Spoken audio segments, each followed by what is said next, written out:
2024 November மாசம் தமிழ்நாட்டுடைய நடப்பு என்னென்ன நடக்க போகுதுன்னு கேட்கறத பார்க்கலாம்.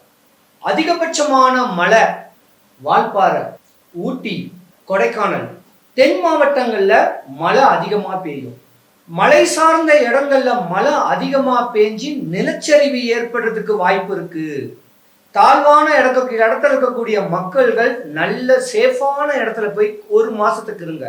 இந்த நவம்பர் மாசம் வரைக்கும், நவம்பர் ஒரு 10 தேதிக்கு மேல இப்படி முறை பக்குவமா இருந்திருந்தா கூட ஒரு பிரச்சனை கிடையாது. வண்டி வாகனங்கள் ஓட்டக்கூடியவங்க